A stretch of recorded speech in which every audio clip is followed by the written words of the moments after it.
Pour moi, un guide conférencier, c'est quelqu'un qui, au travers de l'explication et de la visite qu'il va faire transmettre sa passion, en tout cas, va transmettre tout ce qu'il présente. Guide, c'est une personne qui fait découvrir sa ville, sa région, et qui va montrer les plus beaux aspects et qui va essayer de donner l'envie aux visiteurs de revenir. Un guide conférencier va pas se limiter à guider les gens dans la ville, il va en plus bien évidemment apporter un savoir. Quelqu'un qui raconte des histoires, quelqu'un qui connaît, qui connaît l'histoire, la géographie, qui connaît plein de choses. C'est pas une machine.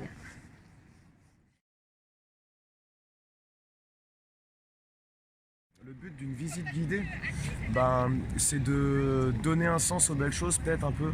C'est pour montrer aux gens comment voir une ville, comment la regarder sur le plan de l'architecture, sur le plan de la vie, même de la vie contemporaine, les lieux d'intérêt.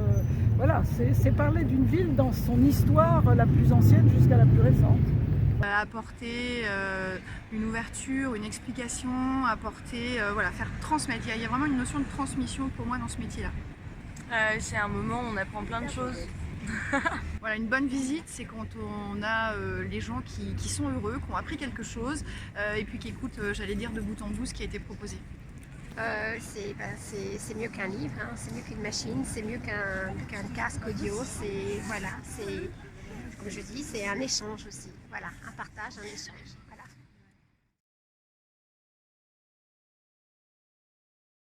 Pour tout le monde, je pense que c'est justement aussi votre rôle, c'est de rendre accessible à tout le monde. À chaque visite, son public. Alors surtout, ça s'adresse à tous. Les gens qui ont envie de rencontrer d'autres gens, envie d'approfondir un petit peu leur culture. Selon moi, c'est en plein développement puisque les gens recherchent ce genre d'informations. Il y a tous les publics et je pense que c'est ce qui est passionnant aussi dans ce métier-là, c'est que je pense qu'on peut autant capter l'attention d'enfants que de personnes âgées. Je pense qu'à partir du moment où les choses sont bien présentées, bien amenées et qu'on adapte sa visite au public que l'on a, je pense qu'on peut faire des bonnes visites avec tous les groupes.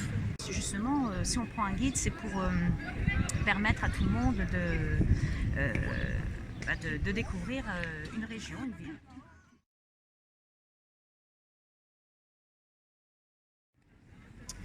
L'enthousiasme, l'implication.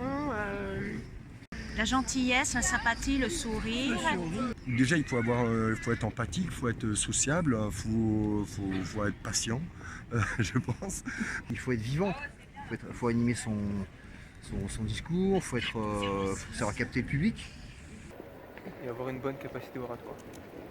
Il faut pouvoir raconter l'âme des choses, l'âme des villes qu'on a, des anecdotes, savoir répondre à des questions sur les personnages importants de la ville.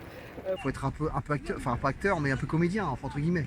S'intéresser à la culture, s'intéresser à ce qui se passe dans la ville. Faut savoir la ville et être passionné. Ce qui est sûr, c'est que je pense que ce métier-là, il faut avoir de la passion. Faut être travailleur, faut être un peu charismatique quand même.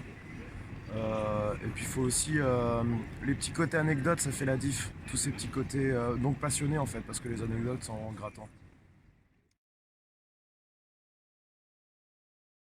Je pense que n'importe qui ne peut pas l'être. Il faut de la prépa quand même. Il y a beaucoup de choses à apprendre. Il y a énormément de choses à apprendre. Il faut aimer l'histoire.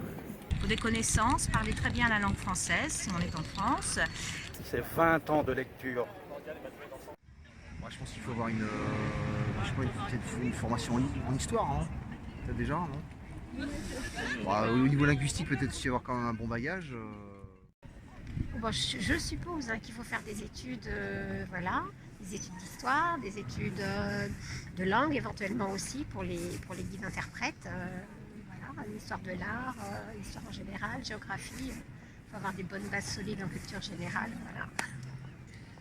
Et pour être un vrai bon guide, entre 10 et 20 ans de lecture de l'histoire en fonction de l'endroit où on se trouve. Et un bon guide, on a envie de continuer, que ça ne s'arrête plus quoi. Et de visiter plein d'autres trucs. Voilà quoi.